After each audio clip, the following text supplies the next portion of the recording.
এখন দুধের বাচ্চারা উসমান হাদির চেতনা ধারণ করে কথা বলতে হবে, ঠিক কিনা বলেন? ওই দিন দেখলাম উসমান হাদির কবরের সামনে শিশু এক বাচ্চা কাঁদতেছে, আল্লাহু আকবার বলেন। আবার দেখলাম ছোট্ট মাদ্রাসা দুটো ছেলে টুপি মাথায় দিয়ে আসছে, তাকে কোনো এক সাংবাদিক কিংবা ইউটিউবার জিজ্ঞেস করছে তুমি কেন এসেছো? তিনি বলে আমরা শহীদ উসমান হাদির কবর জিয়ারত করতে এসেছি, আমরা তার চেতনাকে লালন করি। আপনি কল্পনা করতে পারেন, ওরা শহীদ উসমান হাদিকে মেরে নিঃশেষ করে ফেলতে চেয়েছিল, কিন্তু ওরা মারতে মারতে শহীদ উসমান হাদিকে জিন্দা বানাই দিয়েছে, অমর বানিয়ে দিয়েছে। বিশ্বাস করেন, হাজার বছরের শ্রেষ্ঠ বাঙালি তিনি নয় যার জানাজার নামাজ এলে দেশের লোকেরা পড়তে যায় নাই। হাজার বছরের শ্রেষ্ঠ বাঙালি তিনি হতেই পারেন না যিনি অসংখ্য মানুষদেরকে হত্যা করেছে। হাজার বছরের শ্রেষ্ঠ বাঙালি তিনি কোনোদিন হতেই পারেন না যিনি গোটা বাংলাদেশের স্বাধীন রাষ্ট্রটাকে ভারতের অঙ্গরাজ্যের মতো ব্যবহার করার সুযোগ তৈরি করে দিয়েছে। স্বাধীন বাংলাদেশের হাজার বছরের শ্রেষ্ঠ বাঙালি শহীদ উসমান হাদিকে বলা যায় শিশু বাচ্চা থেকে শুরু করে আবাল বৃদ্ধা বনিতা পর্যন্ত যার জন্য চোখের পানি ছেড়ে কান্না করেছে, এখনো পর্যন্ত কান্না করেছে। মাত্র 1 বছরের রাজনৈতিক ক্যারিয়ারে একটা মানুষ যদি জীবনকে এমন করে সাজাতে পারে, আজকে গোটা বাংলাদেশের রাজনীতিবিদরা যদি পণ গ্রহণ করে হাদির আদর্শকে কেন্দ্র করে আমরা সামনে এগিয়ে যাব, খোদার কসম ভারতের মতো এমন একটা রাষ্ট্রের সাহস হবে না বাংলাদেশের দিকে চোখ খুলে তাকায়। কিন্তু আজকে আমরা হীনমন্যতায় ভুগি, আমাদের অস্ত্র কম, সরঞ্জাম কম, দেশ ছোট, মানে এগুলা বলেই তো স্বৈরাচারী খুনি হাসিনা আমাদেরকে খেয়েছে। কথা বলেন ঠিক না ভাই? ঠিক।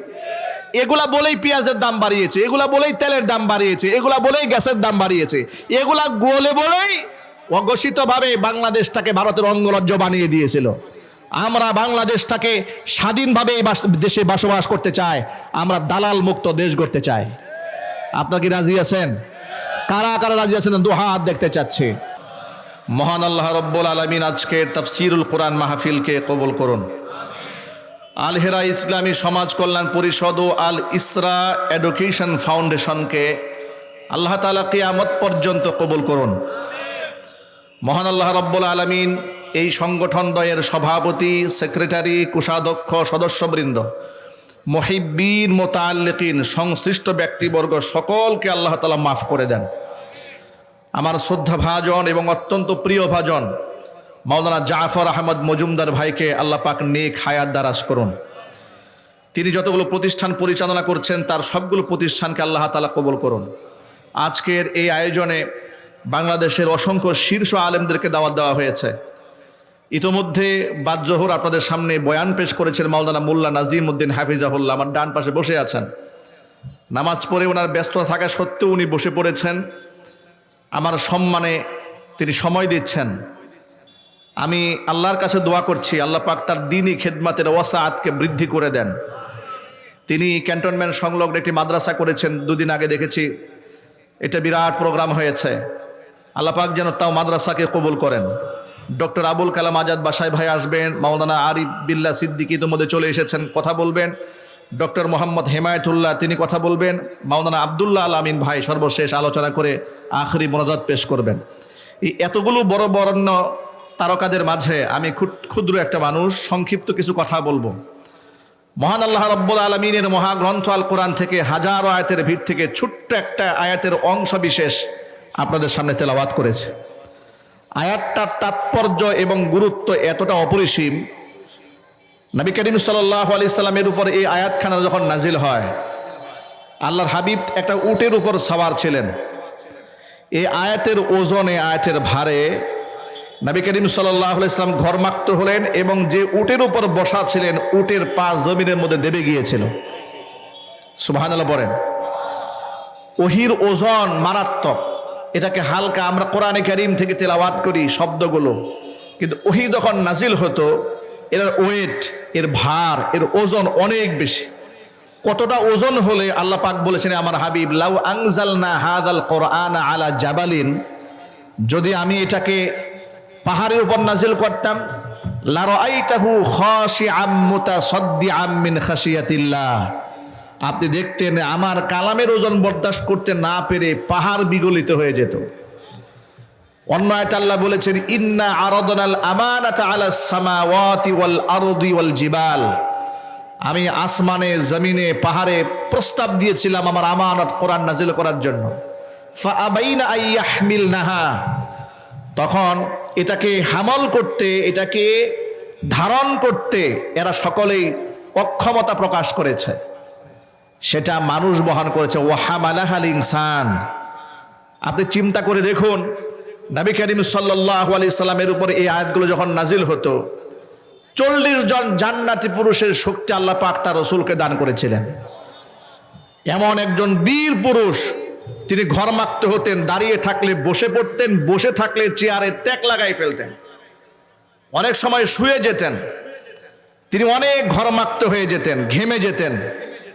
এত ওয়েটফুল একটা কোরআন আল্লাহ পাক তার রাসূল উপর নাজিল করেছেন। সুবহানাল্লাহ পড়েন। এই বিশেষ করে এই আয়াতটা যখন নাজিল হয়, এই আয়াতের মধ্যে আছেটা কি? আল্লাহ পাক এই আয়াতের মধ্যে গোটা উম্মতে মুহাম্মাদের জন্য সবচেয়ে বড় সুসংবাদ আয়াতের মধ্যে আল্লাহ পাক দিয়েছেন। আল্লাহ বলেন আল ইয়াউমা আকমালতু লাকুম দীনাকুম। আদম আলাইহিস সালাতু ওয়াস সালাম থেকে শুরু করে হযরত ঈসা আলাইহিস সালাতু ওয়াস সালাম পর্যন্ত লক্ষ লক্ষ নবী রাসূল আল্লাহ পাক দুনিয়াতে পাঠিয়েছেন। কাউকে আল্লাহ পাক বলেন নাই তোমাদের দিনকে পূর্ণ করে দিলাম, ধর্মকে কমপ্লিট করে দিলাম। এত বড় নিয়ামত দুনিয়ার কোন নবীকে আল্লাহ পাক দেন নাই। কিন্তু সর্বশেষ নবী, আখিরি জামানার পয়গাম্বর বিশ্বনবী মুহাম্মদ রাসূলুল্লাহ সাল্লাল্লাহু আলাইহি সাল্লামকে গোটা উম্মতকে সামনে রেখে ঘোষণা দিয়ে দিলেন আল ইয়াউমা আকমালতু লাকুম দীনাকুম ওয়া আতমামতু আলাইকুম নি'মাতি ওয়া রাদিতু লাকুমুল ইসলাম দীনা। আজকের এই দিনে আমি তোমাদের জন্য তোমাদের ধর্মকে পূর্ণ করে দিলাম, আমার নিয়ামতকে পূর্ণ করে দিলাম। ওয়া রাদিতু লাকুমুল ইসলাম দীনা, দিন হিসেবে, ধর্ম হিসেবে, জীবন ব্যবস্থা হিসেবে ইসলামকে আমি আল্লাহ মনোনীত করে নিলাম। সূরা আলে ইমরানে আল্লাহ পাক আরেকটু হসর দিয়ে কসম করে বললেন ইন্নাদ-দীনা ইনদাল্লাহিল ইসলাম, আমি আল্লাহর কাছে কেবলমাত্র শুধুমাত্র গ্রহণযোগ্য ধর্মের নাম ইসলাম। ইসলাম ছাড়া দুনিয়াতে যত ধর্ম আছে কোন ধর্ম আমার কাছে গ্রহণযোগ্য নয়। একমাত্র গ্রহণযোগ্য ধর্মের নাম হলো ইসলাম। ইসলামটাকে পূর্ণ করে দেওয়া হয়েছে, অথচ আমাদের এই উম্মতে মুহাম্মাদি, আমরা মুসলমানেরা ইসলামের গোটা ব্যাপ্তিটাকে বুঝতে সক্ষম হইনি। আমরা শুধুমাত্র নামাজ, রোজা, হজ, যাকাত, দান, সদকা, ফিতরা, মানুষ মারা গেলে জানাজা, আর 40 আর ফয়টা খানা, এই সমস্ত আনুষ্ঠানিকতার মধ্য দিয়ে ইসলামের সার্বজনীনতাকে আমরা শেষ করে দিয়েছি। নিঃসন্দেহে নামাজের গুরুত্ব ইসলামে অপরিসীম, রোজার গুরুত্ব অপরিসীম, হজের গুরুত্ব অপরিসীম, যাকাতের গুরুত্ব অপরিসীম, যেগুলোকে অস্বীকার করলে ইসলামের আর কিছুই থাকে না। আল্লাহর হাবিব রাহমাতুল লিল আলামিন বলেছেন বুনিয়াল ইসলামু আলা খামসিন, ইসলামটা 5টা স্তম্ভের উপর দাঁড়িয়ে আছে। শাহাদাতি আল্লাহ ইলাহা ইল্লাল্লাহ, এ কথার সাক্ষ্য দেওয়া আল্লাহ ছাড়া কোনো মাবুদ নাই, ওয়া আন্না মুহাম্মাদার রাসূলুল্লাহ, মুহাম্মদ সাল্লাল্লাহু আলাইহি সাল্লাম আল্লাহ পাকের রাসূল, ওয়া ইকামিস সালাহ, নামাজ কায়েম করা, ওয়া ইতাইজ যাকাত, যাকাত আদায় করা, ওয়া হাজ্জিল বাইতি, বাইতুল্লাহ হজে যাওয়া, ওয়া সাওমি রমাদান, রমজান মাসে রোজা রাখা। এই 5টা জিনিসের উপর ইসলাম দাঁড়িয়ে আছে। সুতরাং এই 5টা জিনিসের অস্তিত্ব অস্বীকার করার কোনো সুযোগ নাই, এর গুরুত্ব অপরিসীম। কিন্তু আমার ভাইরা, শুধুমাত্র কেবলমাত্র এতটুকুনি ইসলাম নয়। তার কারণ হলো এত বড় কোরআন দিয়া 5টা জিনিস নাজিল করে, এত বড় কোরআন নাজিল করে আল্লাহ পাক বিশ্ববাসীকে 5টা জিনিস উপহার দেন নাই। ঠিক না বা ঠিক বলেন? এই যে হাজার হাজার আয়াত দিলেন কি শুধু 5টা জিনিস বুঝাতে গিয়ে? কথা বলেন ভাই, 5টা জিনিস বুঝাতে গিয়ে? একটু একটু কোরআন শরীফ দিকে তাকান। তাওহীদের পরে, ঈমানের পরে সবচেয়ে গুরুত্বপূর্ণ ইবাদত হচ্ছে নামাজ। সেই নামাজের ব্যাপারে কোরআন মাজিদে সবেমাত্র 82টা আয়াত নাজিল হয়েছে। কয়টা আয়াত? সবেমাত্র 82টা আয়াত নামাজের ব্যাপারে এসেছে। নামাজের পরে স্থান হচ্ছে যাকাত। যাকাতের ব্যাপারে মহাগ্রন্থ আল কোরআনে 32টা আয়াত আল্লাহ পাক নাজিল করেছেন। নামাজ আর যাকাত একসাথে আল্লাহ পাক উল্লেখ করেছেন 27টা আয়াতে। হজের ব্যাপারে 12টা আয়াত নাজিল হয়েছে। রমজান মাসে রোজার ব্যাপারে সবেমাত্র সূরা বাকারার মধ্যে মাত্র 5টা আয়াত নাজিল হয়েছে। এর মানে 5টি, 12টি, 27টি, 32টি আর 82টি আয়াত, এর মধ্যে নামাজ, রোজা, হজ, যাকাতের পর্বটা শেষ হয়ে যায়। কিন্তু এত বড় কোরআন আল্লাহ পাক দিলেন, যার একটি হরফ অস্বীকার করা যায় না। একটা আয়াত আল্লাহ অনর্থক নাজিল করেন নাই। তাহলে 5টা জিনিসের মধ্যে যদি ইসলাম একেবারেই কমপ্লিট হয়ে যেত, তাহলে এত বড় গ্রন্থ নাজিল করার কোনো প্রয়োজনই হতো না। ঠিক না বে ঠিক? কিন্তু আমরা ইসলামের এই মেসেজটা বুঝতে পারি নাই। আর বুঝতে না পারার পেছনে বড় একটা কারণ, আমাদেরকে বুঝতে দেওয়া হয় নাই। একটু আমাদের এই স্বাধীন সার্বভৌম রাষ্ট্রের দিকে তাকান। 54 বছর স্বাধীন হলো, তাফসির মাহফিল, ওয়াজ মাহফিল, মসজিদের মিম্বার কিংবা খানকাতে উলামারা স্বাধীনভাবে কোরআন থেকে কথা বলার খুব একটা সুযোগ পান নাই। যিনি যেখান থেকে বলার চেষ্টা করেছেন নামাজ, রোজা, হজ, যাকাতের বাহিরে, সেখানেই তার জবানকে আটকে দেওয়ার ষড়যন্ত্র করা হয়েছে। কথা ঠিক নেবে ঠিক? ইমাম সাহেবকে মসজিদের মিম্বারে আটকায় দেওয়া হয়েছে, খতিব সাহেবকে মিম্বারে বন্দী করা হয়েছে, পীর সাহেবকে খানকায় বন্দী করা হয়েছে, বক্তাকে তার প্যান্ডেলে বন্দী করা হয়েছে। এমনকি আজকের এই দিন পর্যন্ত আলেমরা ওয়াজ করতে গেলে অনেক সময় শ্রোতারা দাঁড়ায় বলে, হুজুর এটা বলা যাবে, এটা বলা যাবে না। সূরা ফাতিহার জ্ঞান নাই, আলেমদেরকে জ্ঞান দিতে আসে। এভাবেই সমাজটা নষ্ট হয়ে গিয়েছে, এভাবেই সমাজটা ধ্বংস হয়ে গিয়েছে। অথচ কোরআন বলে কমপ্লিট কোড অফ লাইফ, জীবন ব্যবস্থা পূর্ণ করে দেওয়া হয়েছে। আপনি শুনে অবাক হয়ে যাবেন, এত সূক্ষ্ম থেকে অতি সূক্ষ্ম বিষয়গুলো ইসলাম এত সুন্দর করে তুলে ধরেছেন। আমি যখন ভাবি, আল্লাহর কসম করে বলি, নিজেকে অনেক ধন্য মনে হয় যে আল্লাহ তুমি আমাকে মুসলমানের ঘরে পাঠিয়েছো, আমাকে এত সুন্দর জীবন বিধান উপহার দিয়েছো, আমার জন্মের পর থেকে তুমি আমার দিক নির্দেশনা শুরু করে দিয়েছো। আবু বকর সিদ্দিক রাদিয়াল্লাহু তাআলা আনহু বলেছেন, জন্মের পর থেকে বাচ্চা যখন দুনিয়াতে আসে, তখন তার ডান কানে আযানের শব্দ, বাম কানে ইকামতের শব্দ ফুঁকে দাও। নবী করিম সাল্লাল্লাহু আলাইহি ওয়াসাল্লাম হুসাইন ইবনে আলী, তার কলিজার টুকরা নাতি, যখন জন্মগ্রহণ করলেন, ডান কানে আযানের শব্দ ফুঁকে দিয়েছেন, বাম কানে ইকামতের শব্দ ফুঁকে দিয়েছেন। এর মানে হচ্ছে এই পৃথিবীতে আপনি বান্দা হিসেবে আগমন করার পরে সর্বপ্রথম আপনি রবের নাম শুনবেন, তাওহীদের সাথে আপনার সম্পর্ক হবে। চিৎকার দিয়ে বলেন আল্লাহু আকবার। দুনিয়াতে আসার পরে দুনিয়াবাসীর দায়িত্ব হয়ে গেল ডান কানে আযানের শব্দ, বাম কানে ইকামতের শব্দ ফুঁকে দেওয়া। যদিও ওটা আমলটা মুস্তাহাব, এটা ফরজ ওয়াজিব কোনো আমল নয়, কিন্তু অত্যন্ত গুরুত্বপূর্ণ। এরপরে এই বাচ্চার বয়স যখন 3 দিন হয়ে যায়, কিংবা 5 দিন, কিংবা 7 দিন, 9ম দিন হয়ে যায়, তার সুন্দর একটা নাম রাখতে হয়। দায়িত্ব দেখেন, জীবনের স্টেপগুলো, ধারাবাহিকতা খেয়াল করেন। অথচ যারা বলে যে ইসলাম হুজুর এর বাহিরে যায়েন না, এই বাহিরে যায়েন না, না দেখুন আমার ইসলাম কি দেয় না, আমাকে জন্মের পর থেকে আমাকে গাইড করা শুরু করেছে ইসলাম।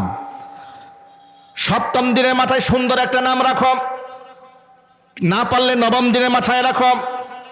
আবু দাউদ শরীফের হাদিসের মধ্যে এসেছে, আল্লাহর হাবিব বলেন, ইন্নাকুম তুদআউনা ইয়াউমাল কিয়ামাতি বিআসমাইকুম ওয়া বিআসমাই আবাইকুম ফাআহসিনু আসমাকুম। কিয়ামতের দিন তোমাদেরকে নাম ধরে, তোমাদের পিতাদের নাম ধরে ডাকা হবে।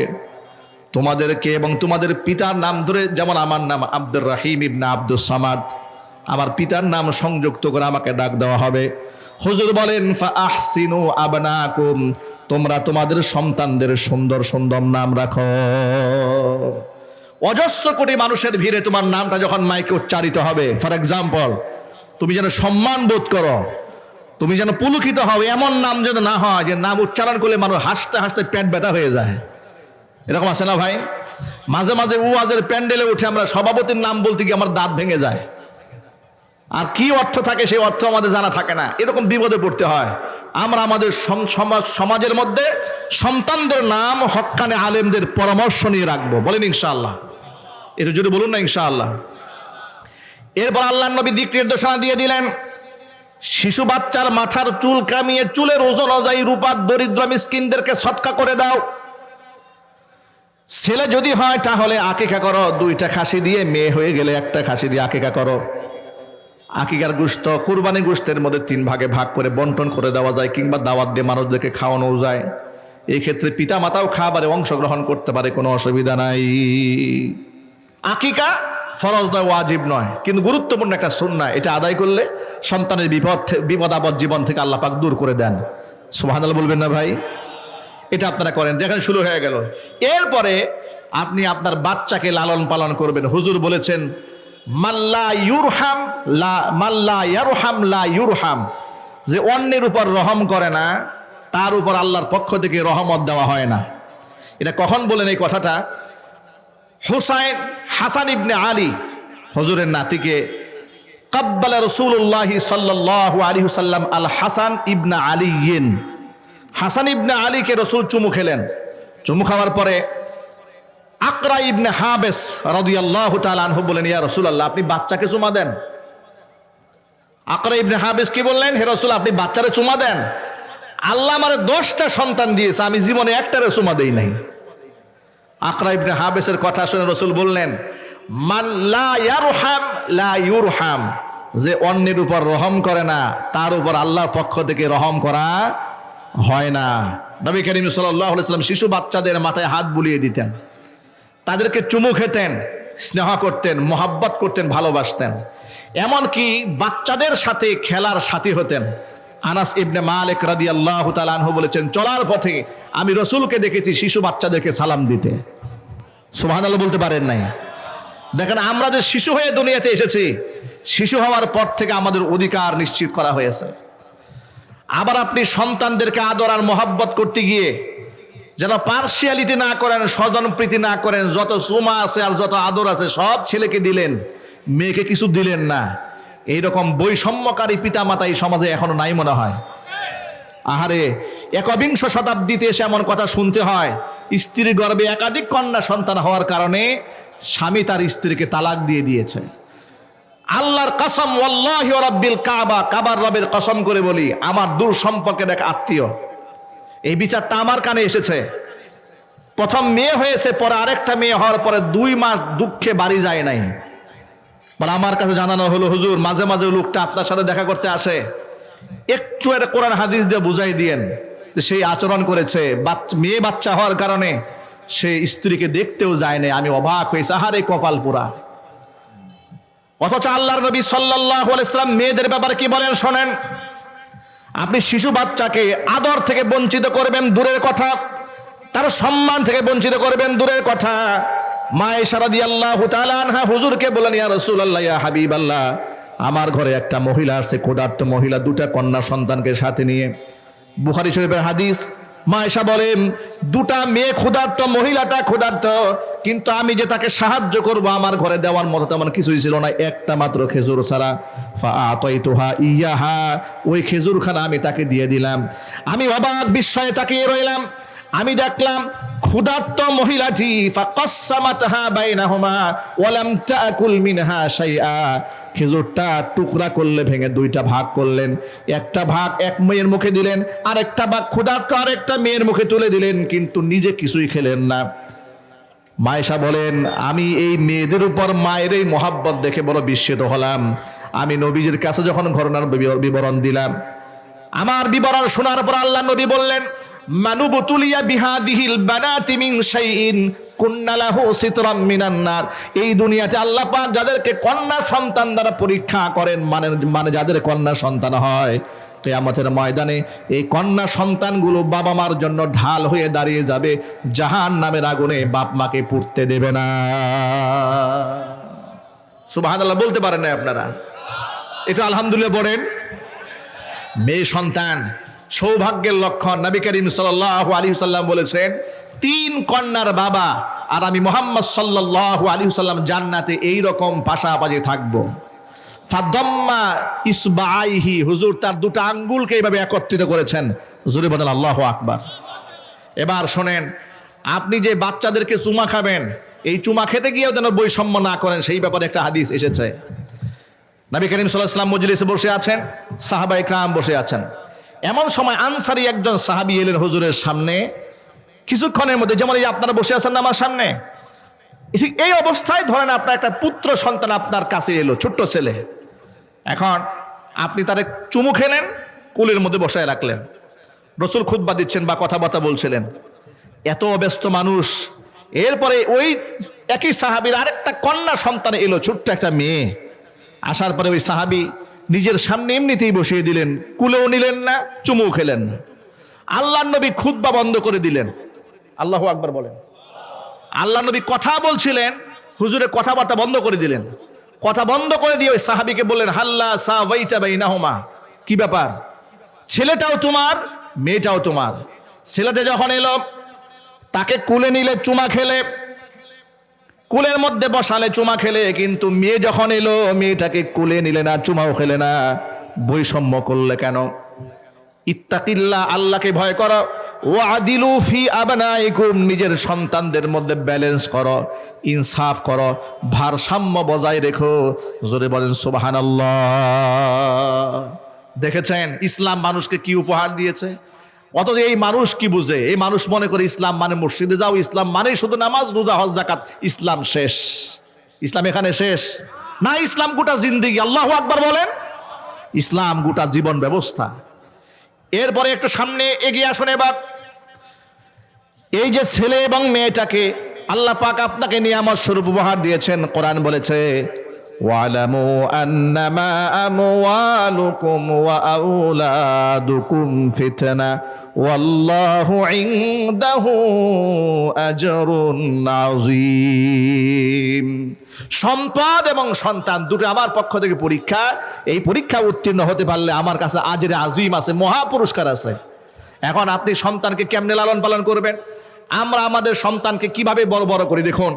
নবী করিম সাল্লাল্লাহু আলাইহি সাল্লাম বলেছেন, এই সন্তান যখন ছোট্ট থাকে, আদিবুহুম, এদেরকে তুমি আদব শেখাও।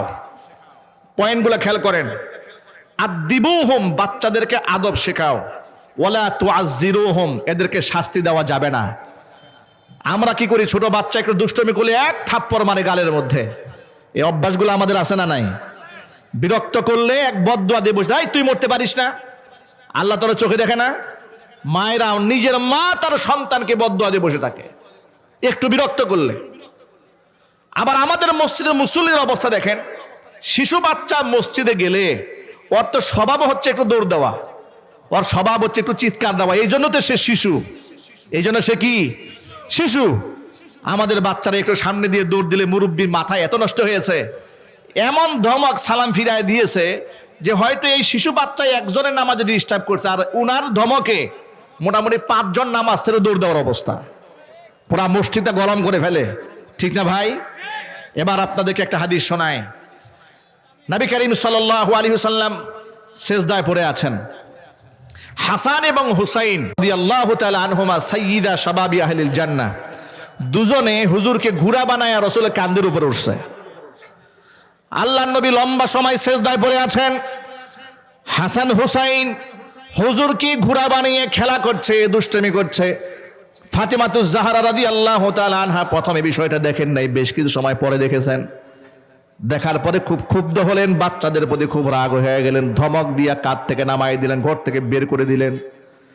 নামাজের সালাম ফিরাবার পরে হুজুর ফাতেমাকে ডাকলেন, ফাতেমা, হাসান হুসাইনকে ধমক দিলে কেন? আমার কাঁধ থেকে নামিয়ে দিলে কেন? বলেন, আব্বা জান, আপনার নামাজে ডিস্টার্ব হচ্ছে, নামাজে কষ্ট দিচ্ছে আপনাকে। কে বলেছে আমি নামাজে কষ্ট পাচ্ছিলাম? আমি তো আমার রবের সামনে সেজদায় পড়ে মজা পাচ্ছিলাম, আর ওরা আমাকে ঘোড়া বানায় মজা পাচ্ছিল। সুবহানাল্লাহ। ভাবা যায়, আপনি সন্তানকে পিটাতে পারবেন না। আজকে আমাদের কিছু কিছু মাদ্রাসায় দেখবেন হিফজখানার ছোট্ট ছোট্ট বাচ্চাদেরকে পিটাইয়া চামড়া লাল বানায় ফেলে। ঠিক না ভাই? ঠিক। উস্তাদদের কাউন্সিলিং দরকার, শিক্ষকদের। এটা আমার জাফর আহমদ মজুমদার ভাই, তার এই বিষয়গুলো আমার খুব ভালো লাগে। আল্লাহ পাক যেন বারাকা দান করেন। তিনি টিচার ট্রেনিং ব্যবস্থা করেছেন, 1 মাসের ট্রেনিং হয় ওনার ওখানে, অনেকগুলো মাদ্রাসা থেকে ট্রেনিং এর ব্যবস্থা করেছেন। এই যে শিক্ষকদেরকে কাউন্সিলিং করা, বাচ্চাদেরকে না পিটাইয়া পড়ানোর যে কৌশলগুলো এত সুন্দর করে শেখানো হয়, এটা প্রত্যেকটা মাদ্রাসার শিক্ষকদেরকে ট্রেনিং করানো উচিত। ঠিক না ভাই? ঠিক বলেন। আমাদের 90-এর দশকে আমি হিফজখানার ছাত্র, খুব অল্প বয়সে হাফেজ হয়েছি, 11 বছর বয়সে হাফেজ হয়েছি আলহামদুলিল্লাহ। ক্লাস 5 শেষ করেছি, একেবারেই অল্প বয়সে। আর এর মধ্যে আবার হেফজও শেষ করেছি। মক্তবে ফুরকানিয়া মাদ্রাসায় 6 বছর বয়স থেকে যাওয়া আসা শুরু করে 7 বছর কোরআন শরীফ পড়েছি। এগুলো সেই 90 দশকের কথা। আমাদের সময় হিফজ খানা, সুবহানাল্লাহ, বেতের উপরে চলতো। বেত কিসের উপরে?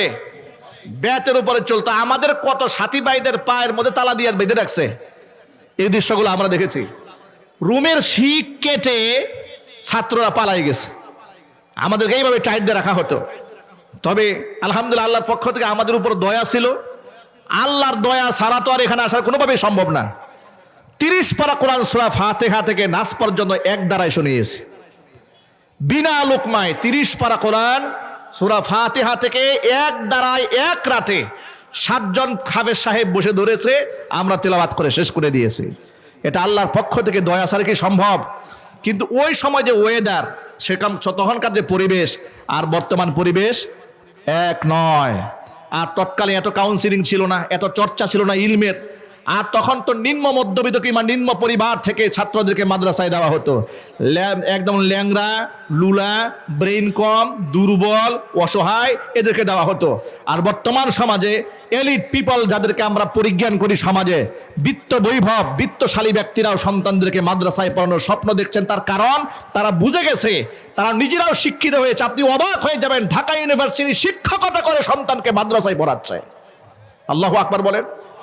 আমার যারা বুয়েটের ইঞ্জিনিয়ার সন্তানদেরকে আলেম বানাচ্ছে, ডক্টরেট করেছে সন্তানদেরকে আলেম বানাচ্ছে, তারা এই পৃথিবীকে চিনে ফেলেছে, পৃথিবীকে বুঝে ফেলেছে যে এই যে মেকানিজম, এই যে শিক্ষা কারিকুলাম আমাদের সন্তানদেরকে শিক্ষিত বানালেও প্রকৃত অর্থে মানুষ বানায় না।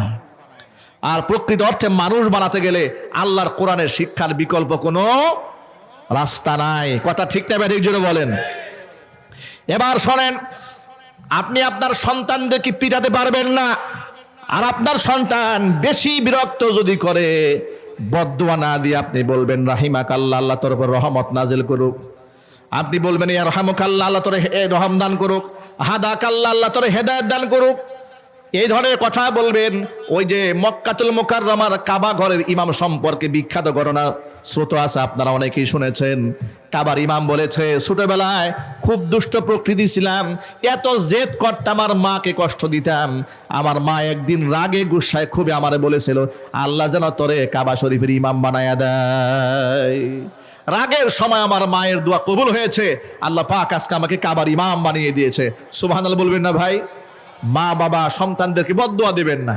ভাইরা দেখুন, ধারাবাহিক কথাগুলো, পয়েন্টগুলো মনে রাখেন। আপনি আপনার সন্তানকে স্নেহ করবেন, মোহাব্বত করবেন, আদব শেখাবেন, ভালোবাসবেন, কিন্তু পেটাবেন না, তাজির করবেন না, তাদিব করবেন না, এদেরকে তাদিব করবেন। তাদিব মানে আদব শেখানো, আর তাজির মানে শাস্তি দেওয়া। আপনি শাস্তি দেওয়ার বিধান ইসলামে নাই। শিশু বাচ্চাকে শাস্তি দেওয়া যায়? যদি বলেন শাস্তি দেওয়া যায়? নবী করিম সাল্লাল্লাহু আলাইহি সাল্লাম বলেছেন, মুরু আওলাদাকুম, তোমাদের সন্তানদেরকে নামাজের নির্দেশ দিবে ওয়াহুম ফি সাবঈ সিনিন, যখন তাদের বয়স 7 বছরে উপনীত হবে। 7 বছর হওয়ার আগে নামাজের তালিমই দেওয়া যাবে না। তাহলে আপনি চিন্তা করেন, এই দুনিয়াতে আল্লাহর পক্ষ থেকে বান্দার উপরে নামাজের চেয়ে দামি তার হুকুম নাই না? আছে? আপনাদের কি মনে হয় নামাজের চেয়ে বড় হুকুম আর আছে? সেই নামাজের ব্যাপারে শিথিলতা করা হয় বাচ্চা বয়সে। এমনকি বাচ্চা 10 বছর হলে আপনি তার উপর বল প্রয়োগ করবেন, এর আগে নয়।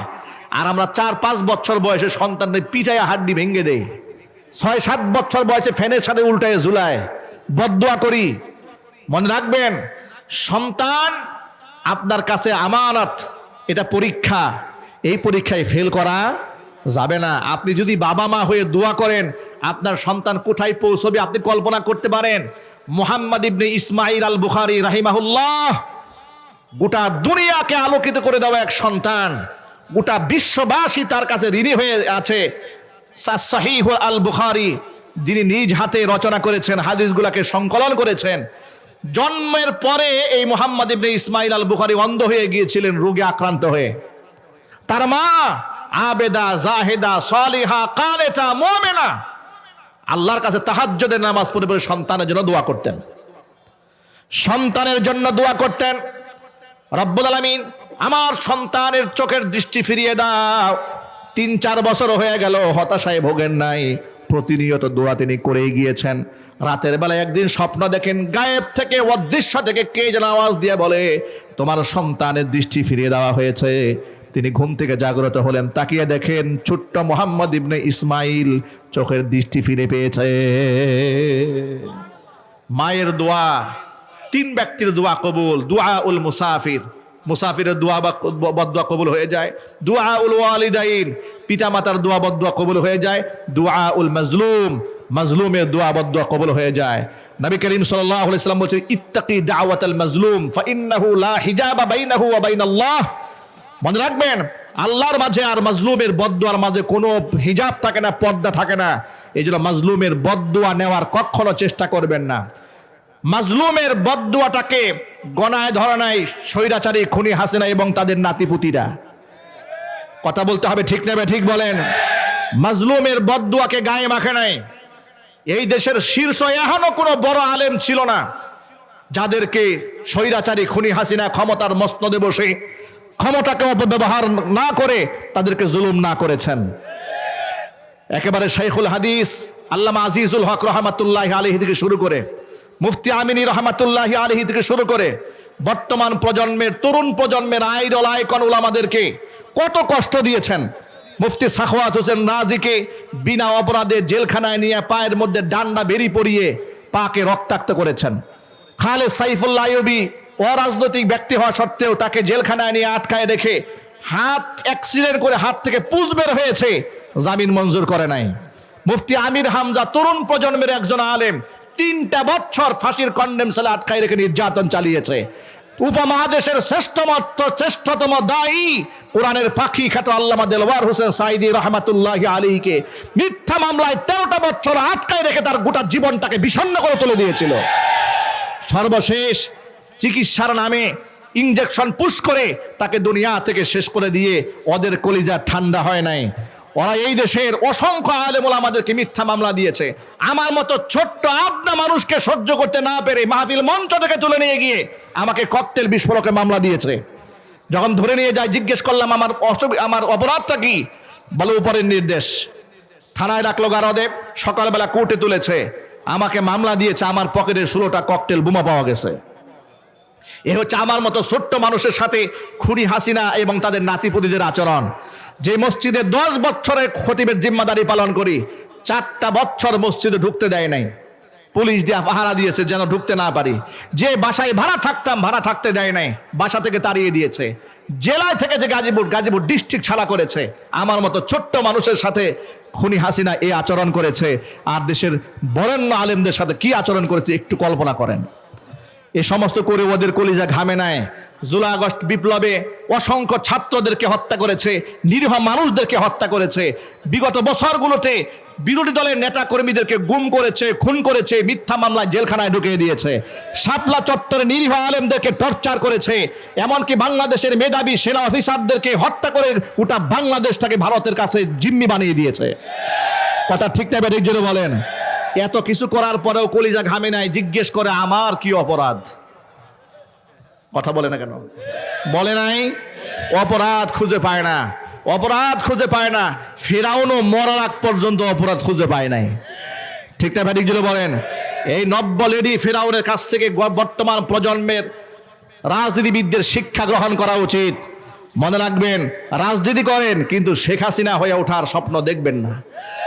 শেখ হাসিনা হওয়ার স্বপ্ন যদি আপনারা দেখেন, শেখ হাসিনার যা পরিণত হয়েছে, আপনাদের পরিণতি এই প্রজন্মের কাছে এর থেকেও ভয়ঙ্কর হবে।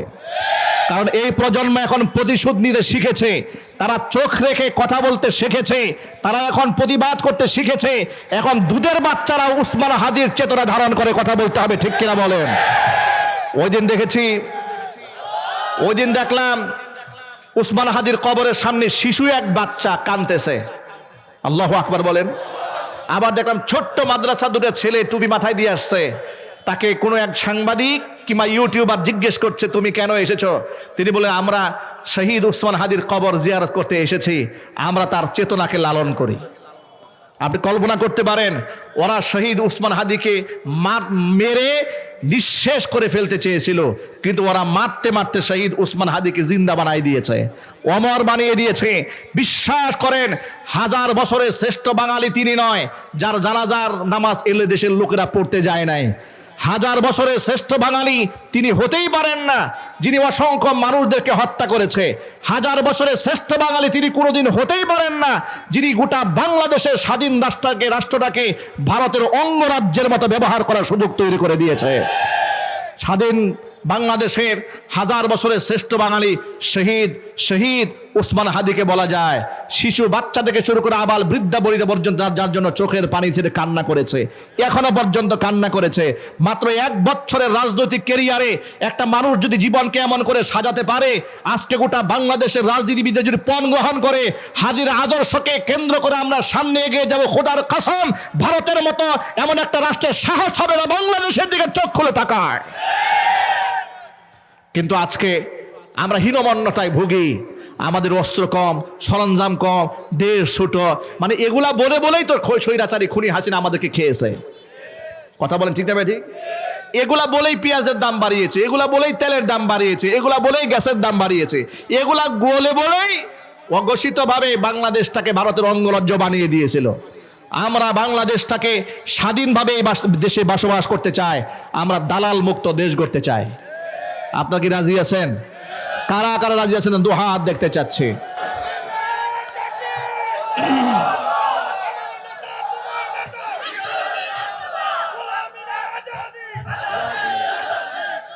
প্রিয় ভাইয়ের আমার, মনে রাখবেন, ইসলাম আমাকে শুধুমাত্র নামাজ, রোজা, হজ, যাকাত এই 4-5টা আমলের মধ্যে সীমাবদ্ধ করে নাই। আমার গোটা জিন্দগি ইসলাম। চিৎকার দিয়ে বলেন সুবহানাল্লাহ।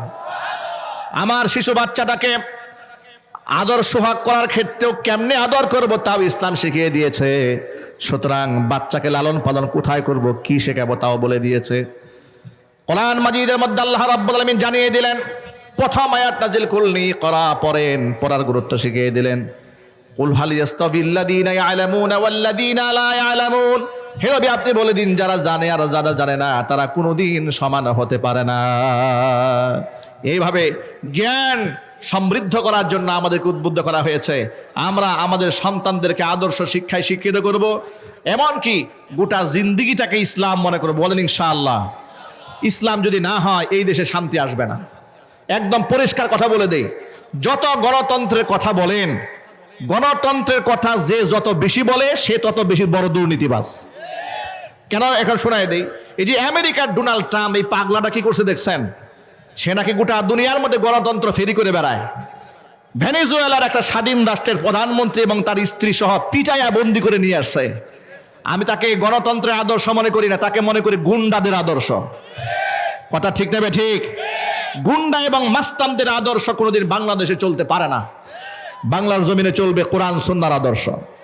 মুসলমানরা ঐক্যবদ্ধ হয়ে যান। শহীদ উসমান হাদির বিচার কিন্তু হয় নাই, আর যে অবস্থা চলছে আমার মনে হয় না বিচার পাওয়া আমাদের কোনো আশা আছে। কেন পারবো না? কারণ সরিষার মধ্যে ভূত ঢুকছে। আওয়াজ দেয় কেন? সরিষার মধ্যে কি ঢুকেছে? ভূত ঢুকেছে। এই ভূত সরিষা থেকে আগে বের করতে হবে। এই যে দেখেন, সাবেক ডিবি প্রধান মনিরুল বিদেশ গিয়া ফেসবুক স্ট্যাটাস দিয়েছে, উনি নাকি সেনা অফিসারদের সেনাবাহিনীর আন্ডারে জুলাই আগস্টের বিপ্লবের পর থেকে সেনা হেফাজতে ছিলেন। অসংখ্য গুম এবং খুনের মহানায়ক হচ্ছে ডিবি মনিরুল। তাকে সেনাবাহিনী কি করে প্রটোকল দেয়? তার কি করে নিরাপত্তার সাথে দেশ থেকে বাহিরে পাচার করে? এর জবাব একদিন এই বাংলাদেশ সেনাবাহিনীকে জাতির কাছে দিতে হবে। সেনাবাহিনী কার টাকায় চলে? কথা বলে না কেন? কার টাকায়? আমাদের টাকায় চলে। সেই সেনাবাহিনী খুনিদের আশ্রয়স্থল হয়েছে। এই যে প্রায় 500-র উপরে খুনি হাসিনার দলের লোকেরা তার সেনা আন্ডারে ছিল, এগুলাকে বিদেশ নিরাপত্তার সাথে কারা পাচার করলো? তারাই পাচার করেছে। খুনি হাসিনাকে তো উচিত ছিল বিচারের কাঠগড়ায় দাঁড় করায় দেওয়া, তার হেলিকপ্টার দিয়ে পালাতে সুযোগ দেওয়া উচিত হয় নাই। সেনাবাহিনী প্রথম গাদ্দারি করেছে জাতির সাথে, খুনি হাসিনাকে নিরাপত্তার সাথে ভারতে পাঠিয়ে দিয়েছে। কথা ঠিক নেবে ঠিক জোরে বলেন। তার বিচার হওয়া দরকার ছিল এই মাটিতে। খুনিদের বিচার এদেশে হোক। বিচারহীনতার বাংলাদেশ দেখতে চাই না। আমরা এই বাংলাদেশে যত বড় রাঘব বল হোক না কেন বিচারের মুখোমুখি দাঁড় করাতে চাই। আপনারা কি প্রস্তুত আছেন ইনশাল্লাহ? এই জন্য রাজনৈতিক মতাদর্শ ভিন্ন হওয়ার সত্ত্বেও স্বাধীনতা, সার্বভৌমত্ব এবং দিন কায়েমের আন্দোলনে গোটা বাংলাদেশকে ঐক্যমত থাকতে হবে। আল্লাহর কোরআন ছাড়া বিকল্প রাস্তা নাই। এই জন্য কোরআন আছে যেখানে, আমরা আছি সেখানে। আপনারা কি প্রস্তুত আছেন? কি আমি দুহাত দেখতে চাচ্ছি। আল্লাহ পাক যেন কবুল করেন। জোরে কোন আমিন।